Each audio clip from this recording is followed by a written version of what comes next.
Fire Emblem Three Houses got weird with things. How weird? Well, they invented an entirely new form of biological characteristic that determines one's right to the inheritance of positions of power. As far as inheritance is concerned, crest gender is the one that matters. Crests, in turn, become a messy stand-in for class and gender all at once, with the class one likely being more intended, but the gender one being a bit more visible. Point of clarity, I know it being a quasi-biological thing makes it a bit more like sex than gender, but titling a video Fire Emblem Sex would probably get me the wrong type of attention both from YouTube ban bots and from certain, fans. I'll be sticking to gender for the most part moving forward, mostly for that first reason. Unlike sex and gender, crests let you wield magical sacred weapons that, when used by someone without a crest, turn them into a demonic hellspawn dragon thing.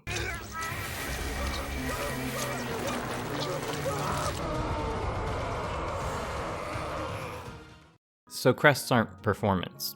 Whatever, just bear with me. Two quick things. One, for those unfamiliar with Fire Emblem Three Houses, or who very understandably only played like one route, there's going to be slight spoilers throughout this video in the broad sense of explaining some character dynamics but not major plot points till a later section, which I will note. And two, the Fire Emblem series is one of those contact weapon combat games where women and men aren't particularly distinguished in their stats. In past games, the bias has mostly been in percent chances of leveling stats, and bad levels can happen to any character, so it's never been something that makes female characters worse at physical combat.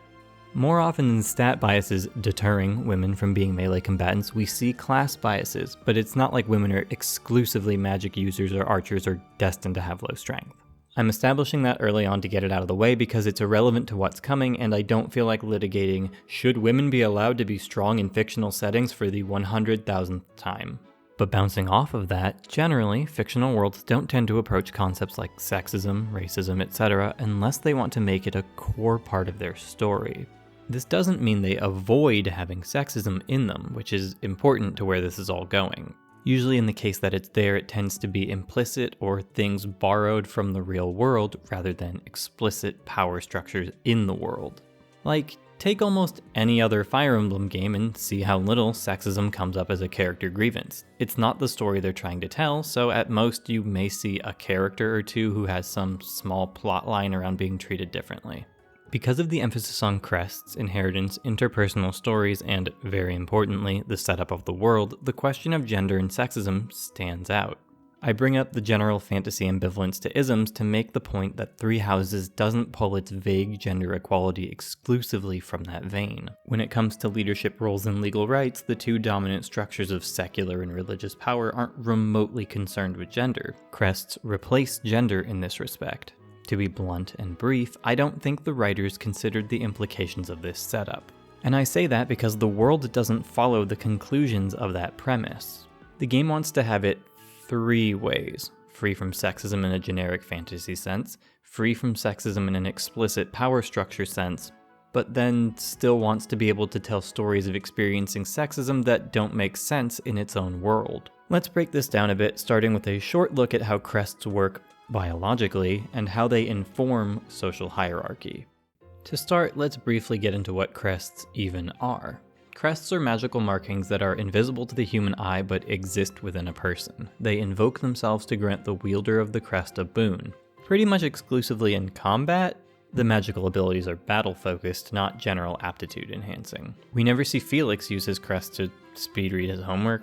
The application of these crests don't even seem to spill over into leadership responsibilities either, just getting an A+ in stabbing. This is relevant in that it shows that crests as a biologically inherent trait don't have much of anything to do with things that impact running a noble house or indeed a country.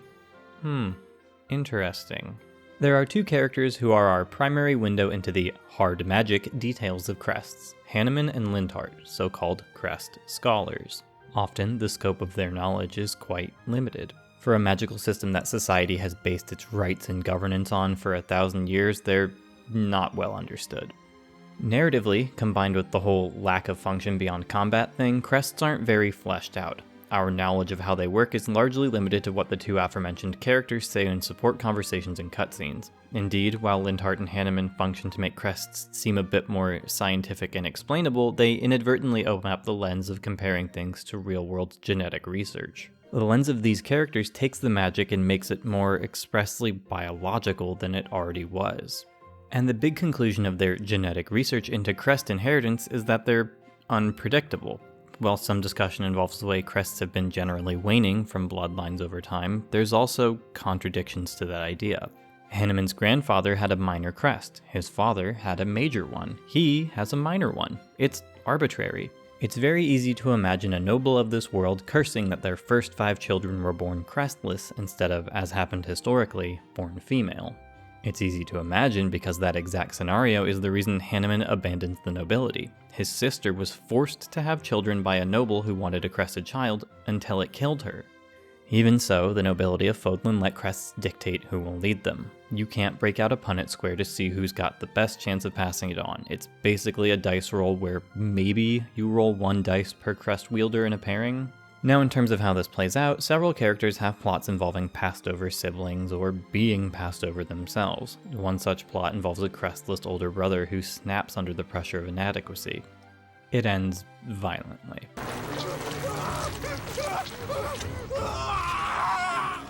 This, to me, suggests that inheritance would be agnatic primogeniture, that is, male firstborn preference, were it not for crests. This is how real-world noble inheritance functions, so it's somewhat of a default option for a fantasy setting. But that's why it's interesting to us in a gender lens. Not only do crests replace sex as the primary signifier of right to inherit, but they're also unpredictable. A child is born, it's a boy, with no crest. Oh well, he'll become a priest. A child is born, and it's a girl, with a crest. Welcome to being primary heir. Let's do a short tally of things we know about crests before moving forward. They're biological traits, they're unpredictable, they don't have bearing on things one might consider leadership traits or any talents beyond the battlefield, and they're the signifiers of inheritance. As much as I'm unsure they meant the parallel when writing it, it's almost impossible to avoid the parallel when reading it. This basically is sex/gender. I mean, sure, the society hasn't framed wearing skirts or the color pink around being crestless, and it only applies to the upper class, but if you look at how the upper class treats it, being born crestless is being born a daughter. In turn, being born female in this world should mean almost nothing. We'll get into it further later, but sex-based oppression doesn't really fit the setting. Also, it bears note that this spirals out a bit when it comes to things like marriage and family dynamics and the significance of crests specific to a house. A few conversations about marriage and crests imply that it's not particular crests that matter so much as having one at all. People can't have 2 crests at once without some, dark magic. Crests don't entitle one to land and a noble title, neither generally or in specific. For example, House Daphnel has the Daphnel crest, but so does House Galatea.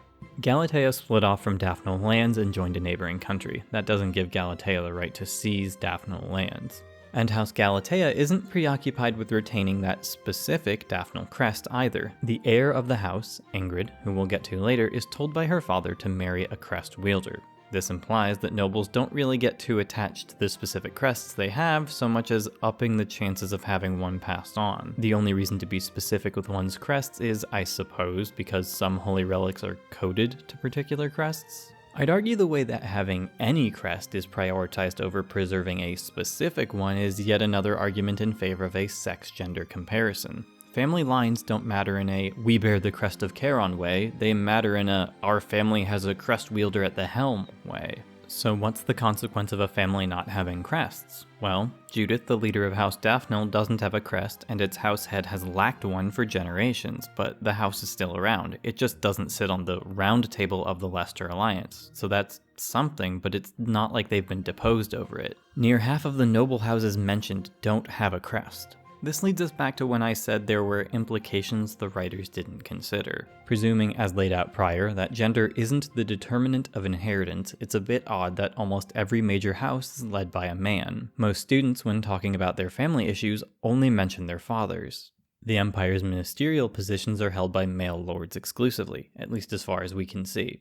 In both Three Houses and the side game Three Hopes, we only really see fathers and brothers in positions of power. Now, this to me reads as a consequence of, ostensibly, a limited imagination. When it comes to power structures, the writers were happy to make that alternative inheritance system, but it just happens to not bear out in terms of leadership positions. Like, okay, there's Judith.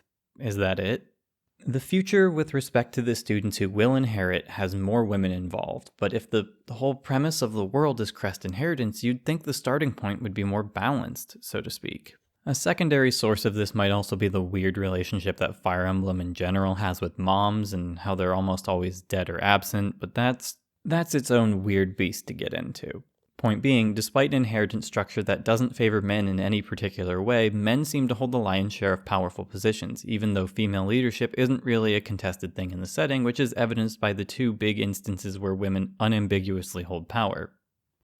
To start, let's recap the general political layout of the continent of Fodlan where the story takes place. There are 4 sovereign countries in Fodlan: the Adrestian Empire, the Holy Kingdom of Fargus, the Leicester Alliance, and the Church of Seros. Each country has its own vibe of sorts and its own relation to the church, but it should be noted that they're all aristocratic. The church is a distinct political entity to the extent that it owns an independent territory in the center of the continent. Each of the other 3 have their own church wing, but in theory, each wing is beholden to the central church. The seat of the central church's power is a monastery called Garrick Mach that ostensibly functions as a neutral academy where all the continent's most powerful people send their children to be trained in the arts of war and diplomacy. The protagonist, that is, the player character, is a teacher at the school, and many of their students are in line to inherit significant power in the nations of this world. I want to stress here that this is a world where the church is very powerful, even without a large footprint on the map. The authority of the church is weaved into the fabric of society, and so it's important to highlight the value of both secular and religious power in this setting. By far the largest country, and the one from which the other 2 historically descend, having once ruled the whole continent, is the Adrestian Empire. The empire, it should be noted, though founded partly by the church, is the most secular realm, having centralized much of its own power. Adrestia is where we'll be focusing on, but for posterity I'll cover the other 2. The next is the Holy Kingdom of Fargus, which split off from the empire in some kind of war and considers itself an ally to the church, if the name didn't give that away. And at some point a coalition of nobles split off from that kingdom to form the third group, known as the Leicester Alliance, which is, I suppose best compared to a real-world elective monarchy, kind of? Like the Holy Roman Empire, but more focused on an emphasis of independent nobles banding together. They have a leader picked from among them, but conspicuously, one of 2 houses almost always wins the vote. They also give off Merchant Republic vibes, but this is very in the weeds, just know they're still very aristocratic and not the commoner option or whatever.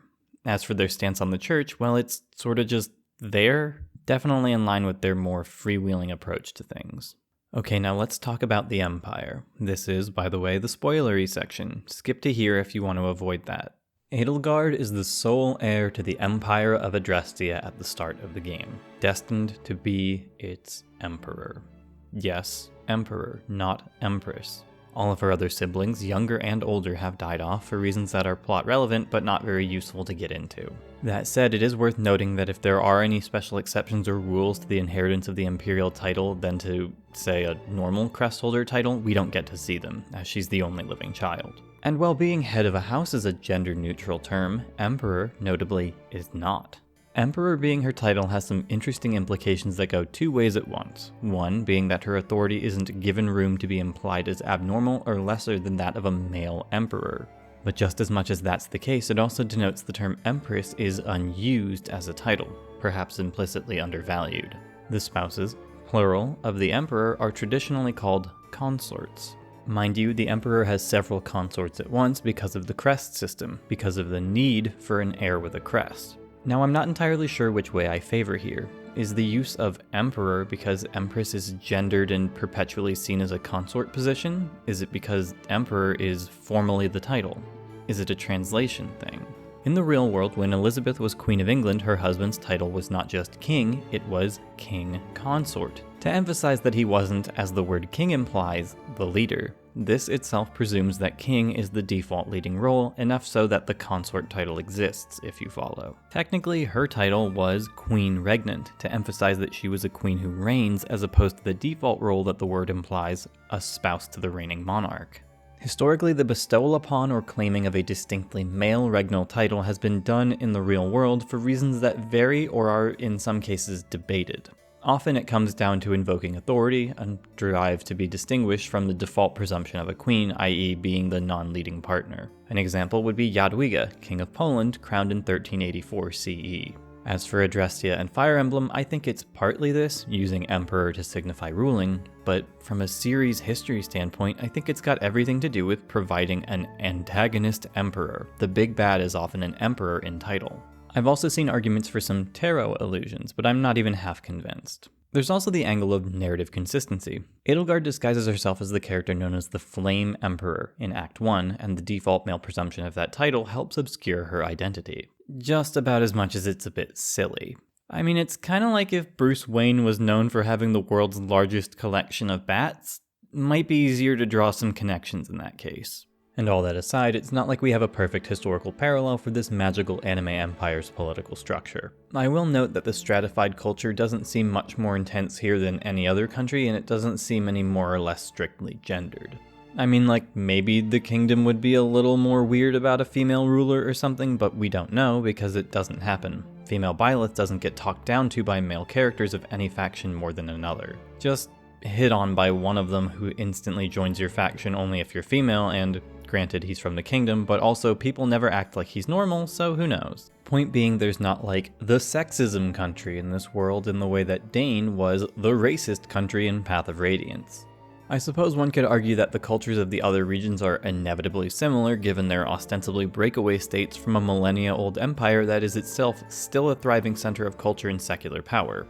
But it's not like the game goes into culture much or conveniently points to a Napoleonic Code analog for the establishment of a contemporary societal structure or whatever. Gender in the Empire comes up in so much as class does. The two characters who have the most problems involving sexism that aren't just interpersonal family drama are members of the opera. They're lower class women placed in a position of attention, and some of it is unwanted, and they're not afforded the same protections as nobility, and indeed receive attention from nobles. The emphasis of the discomfort in those situations is split between gender and class, but class is always present when the game emphasizes sexism. Which makes sense given the whole inheritance mechanism we already discussed and the de-emphasizing of gender in higher power positions, and I suspect to some degree the fact that this is a fictional world that wants to be fun first and foremost and not like remind you of oppression at every turn. It should be noted that Edelgard's power as emperor is not really challenged on the grounds of being a woman. In fact, it would be almost strange if it were challenged given the empire was founded by Saint Saros, the woman for whom the present-day church is named. The crest held by the imperial family is Saros' crest. Oh, and by the way, just a little small thing, not something half my argument hinges on or whatever, just a little point of clarity. Edelgard's whole motivation as a character is destroying the church and becoming the sole remaining temporal authority in Fodlan expressly to end the relevance of crests as a determinant of one's class and thus lot in life. Her Byleth-paired ending uses the exact phrase, "They spent their lives reforming the antiquated class system." I'd call her a crest feminist, but that's not quite it, and crestinist sounds weird. Instead, I'll say, embrace the tenets of Hresvelgist Hannemanism. Edelgard's plan is to end the current societal structure, which brings us to the church, who obviously wants to preserve the current societal structure.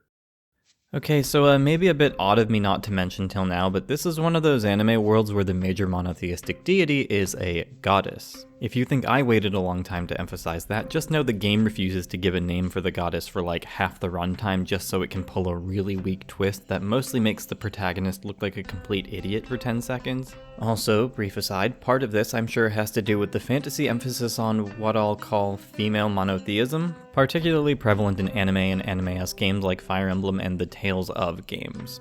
This is a trope which I someday want to do a whole video on. The short version is that monotheism in fantasy settings seems to skew female for reasons I'm 90% sure are largely about being able to shorthand the goddess, where the god would sound clunky, or where god might sound outright blasphemous to some. I mean, imagine a version of this game where Marianne is going around blasting people with ice magic and saying, "God protect me." Something tells me it also provides just a generalized sense of distance from being mistaken for either a game about IRL Christian capital G God or like as a critique of real religions. So the weird anime church that's probably the true evil of the world is devoted to the goddess. It also has something to do with the consumption of female figures, which, I can't imagine Ignatz being like, look how exquisite this painting of male god is.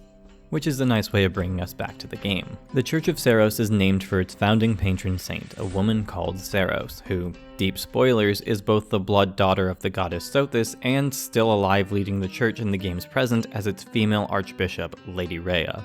Not high priestess, not bishopess, not some other particularly female construction of a title, archbishop. An interesting parallel to Emperor Edelgard, but much the same. I'm unclear how to read into it beyond not the wife of, but the holder of power and all that. Perhaps there's some translation implications, but my cursory look showed archbishop and archbishopess both translate to Daishi Kyo, which is the word the game uses.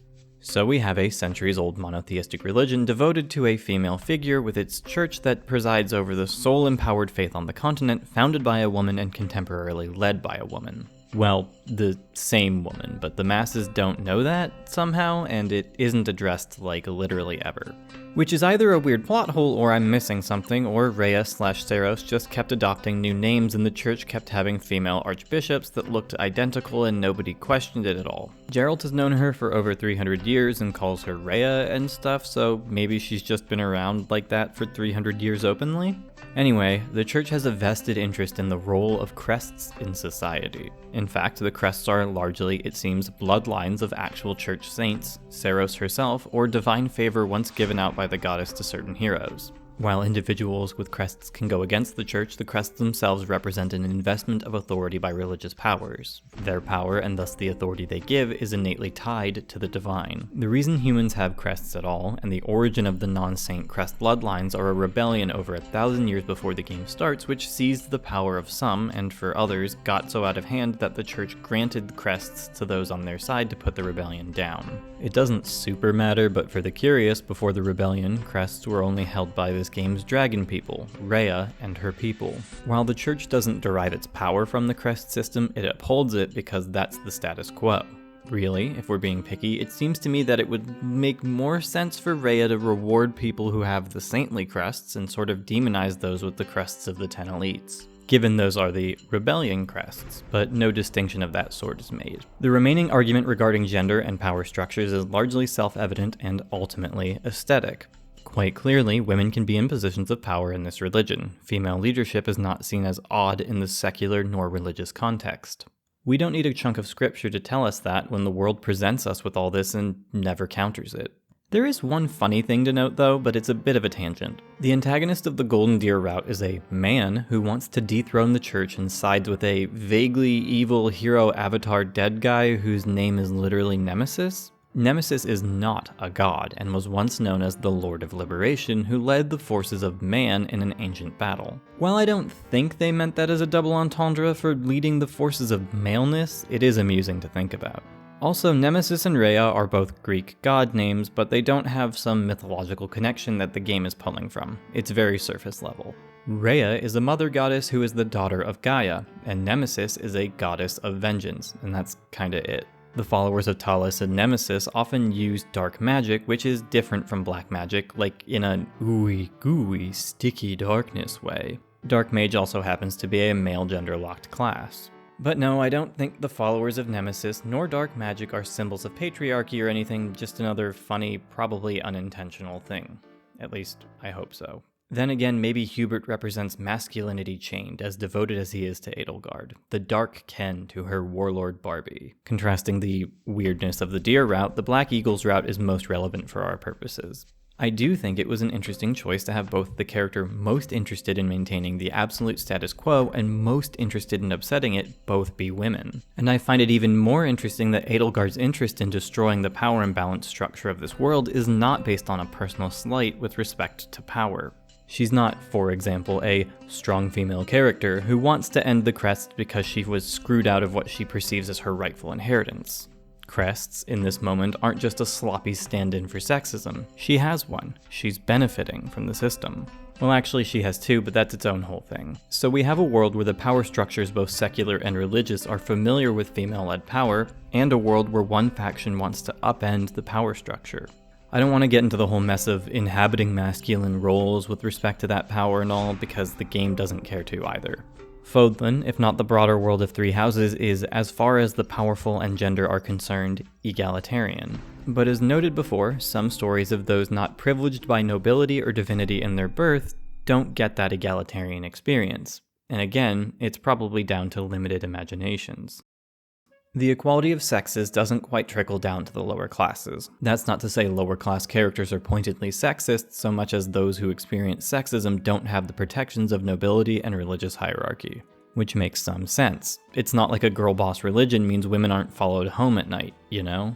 It's believable that the gendered issues of our real world are repeated in this fantasy one, to an extent. Dorothea's whole story has everything to do with being objectified and targeted on the basis of sex. Privilege on the basis of gender isn't gone, and that's fine, narratively. It's more that the game doesn't commit to the ways it has deconstructed that privilege when it comes to the upper class and general cultural ideals. This is where things get a bit tricky because the system both is and is not structured around crests. As noted before, a family can go generations without a crest and still retain status, though it's implied to be diminished. But on the other end, a street urchin could be born with a crest and it's not like they're instantly elevated. And the way people are treated over crests is not expounded upon greatly. Thankfully, despite being a vague genetic trait that signifies class, the game never turns it into a messy race metaphor. The focus here is that crests don't create a second class, or no more than the normal nobility. We see lots of interpersonal family strife over crests, but there's not like a contingent of people who are crest racists, for lack of a better term. The church doesn't have some doctrine of only crest bearers go to heaven. In fact, the church's position on this whole thing is kinda blank. Many commoner characters will talk about the ways poverty and class have affected their lives, but it's largely framed as nobles versus peasants, not crests versus crestless. While having a crest is largely locked to the nobility, lacking one is a shared possibility. Crestless nobles exist without becoming commoners. Given the way the starting class for students is divided on this noble commoner line with the distinction being status, not crests, I'm tempted to wonder if there was going to be more to this divide, maybe something like access to different classes, as in the unit type, like archer, cavalier, etc. Fates divided class availability by, I guess I'd call it nationality, and while reclassing hasn't been in the games for very long, historically certain classes were gender locked. In fact, they are here, even though they weren't in the prior game, and honestly, okay, small tangent. I think the classes, especially the endgame classes of Three Houses, are massively disappointing in general, but the biggest issue is that almost everyone ends up on a horse. On one level, I kinda like this, as it blends with the battalion system and making you feel like your named characters are commanding a unit, and horseback would be effective for that and whatnot. But on the other hand, when taken in conjunction with how the endgame caster class is inexplicably gender-locked, it means that male mages have a weird endgame. Sure, Linhardt can become a Holy Knight, hell, Hubert is likely even intended to become a Dark Knight, but it's noticeably worse. In general, I think the classes are largely too hybridized to use magic and strength, and it kinda makes everything soupy, and there's no actual benefit to an armor class once you've got the defense and abilities, and I don't know. It's mostly just really weird to me that female characters are objectively better as casters by a steep margin. Also, Pegasi are back to being gendered, and the DLC classes are gendered, and it's like, just why? The game is so structurally and narratively built around growing your units how you want to, literally teaching them, and for some reason they bothered bringing back gendered class restrictions. We already had a male Pegasus rider in Fates. The illusion that winged horses are for girls is shattered. Why regress? Why was this the line where our imaginations needed limits? And it's not entirely off topic either, because it's well worth noting that this game has more to say than any other Fire Emblem about inheritance, social systems, dynamics of family and gender, and exists in a world where there's another determinant to one's role in the family with crests. And they decided to bring back gender-locked classes. For what? Anyway, while I joked about crest gender earlier, it's quite clearly not something that comes with entrenched societal expectations for behaviors and roles. Yes, it delineates class, but at most there's just some deference and preference toward crest wielders. It's not like only crest havers get to ride a horse or own property. And as mentioned before, the absence of a crest doesn't mean a loss of noble titles, just of prominence, maybe sometimes. And that's also not to say that it's intended as a metaphor by which the game talks about gender, not least because it's not really that interested in making statements in general, and also because gender still matters in Three Houses. And then we get to someone who not only throws a wrench in so much of this, but actively undermines tons of world building. So, Ingrid. Ingrid is one of the crest-bearing nobles of the Kingdom of Fargus, and her personal stories revolve around, being unwomanly, being unwed, and being racist. No, that's not hyperbole. These traits all stem from the same event. She lost a fiancé who, mind you, she was arranged to be wed to at birth in an event known as the Tragedy of Dusker. Short version of the tragedy, a regicide is blamed on an ethnically distinct local population that leads to a retaliatory massacre and some ethnic hatred. Ingrid's betrothed, a 15-year-old knight named Glenn, died in the initial regicide attack defending the king. She was 5 years old when this happened and was not present. She carries this trauma with her, and it has made her both racist and sensitive about marriage. But not sensitive in the way you might think a quasi-widow child would be, because all of her interpersonal discussions that involve family dynamics are about how she's the sole crest bearer and has to marry right according to her overbearing father. Now, why is this a mess all its own? Well, she wants to become a knight, not a lady, so a good marriage isn't what she wants. But this isn't a society where women, or even wives, are barred from the battlefield, so the tension there is a bit odd and flat. And her father's wish is that she carries on the crest, but crests, again, aren't predictably heritable, so it's more about preserving status in the face of potential poverty. In one support with Raphael, she claims to be the only one capable of passing it on, but in the mandatory crest introduction conversation with Hanneman, he mentions crests can be dormant for generations and just show up down the line. Motivations are mixed. This is the letter from her father in her Byleth B support. My dearest daughter Ingrid, are you well? The marriage proposal for you and the Viscount's son should be prepared soon. Although I'm quite certain there are many superior candidates at Garrigmach Monastery, as you know, the very survival of our family is dependent upon whom you marry. You're the only one left in the family who can make things right. We're all counting on you. Do not lose sight of what truly matters. I will give credit that some of the pressure is on the fact that the family is poor but could marry into money using her crest as leverage. Some real Jane Austen plot stuff. She doesn't want this because she wants to be a knight, which defies gender expectations in a world that doesn't tend to have them. Many, and I mean many, of her conversations revolve around this. She seems to have fully constructed this arbitrary distinction between marriage and knighthood. Mind you, she was going to marry a knight and is at a knight school where she has tons of female peers who are also nobles who intend to marry in their future. Nobody else seems to have this concern nor expectation that if they grow up it means settling down and not being a fighter anymore. The only context we know the students by is their time spent at the anime child soldier factory. If there are classes on managing realm finances, we don't see them. Her plot is deeply contrived. It's so bad I think they genuinely wrote her compartmentalized from the broader vision of the game and then just threw her in being like, yep, her situation totally fits in a world like this. Marriage trouble, yep. Generic story about being the daughter, really works in a world like this, Ingrid manages to invent a problem that wouldn't exist in this world otherwise. Her plot has a loose parallel to Mercedes. Mercedes, however, shows a way this plot could actually work.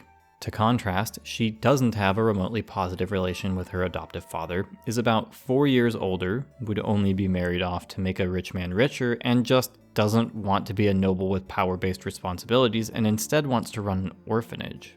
Part of this is, of course, very subjective. I find Mercedes' reasons compelling. She doesn't like war or noble responsibilities and wants to help the world in a way she was helped as a child. I don't know for certain that being married gets in the way of running an orphanage, but I do know for certain that it doesn't get in the way of being a warrior given everything about this world. And another part of this is a place where gameplay, so to speak, gets in the way of narrative. The expectation that your characters get married means that almost all of Ingrid's potential endings involve marriage. The outcome she doesn't want, even if many of them also include her being a fighter. It's not huge, but it undercuts her narrative a bit that so many outcomes resolve what the game otherwise pretends is a big conflict for her. Just like her inclusion in the game isn't huge, but it undercuts the world otherwise constructed by the game by muddling gender expectations between the game world and our own. Being passed over due to the circumstances of one's birth rather than the merit of one's abilities is unfortunate.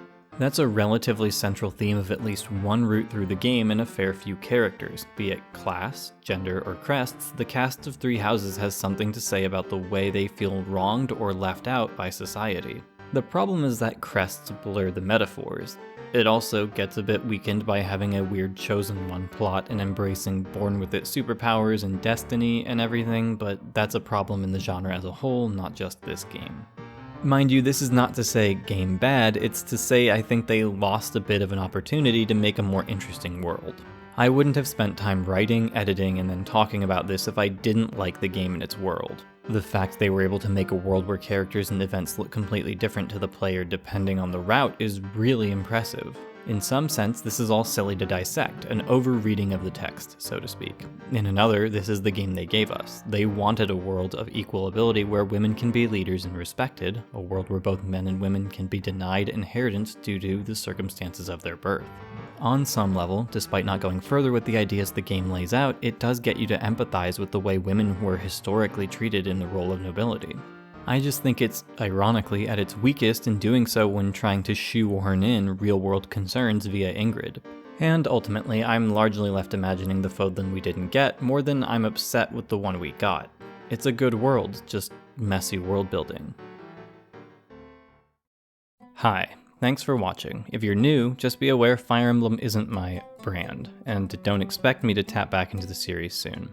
If you're returning or a regular here, you probably know my topics pivot a fair deal. Thanks to everyone who did the support things like subscribed or showed interested parties this video, and also thanks to my patrons who I hope are fine with the topic swings. Special thanks goes alphabetically to John Orsaw, Defender, Freddy, Galactic Beyond, Mark Soto, Michael Kelly, Nick, Norian Scum, Sippa Turnipsy, and Queen Naked Mole Rat.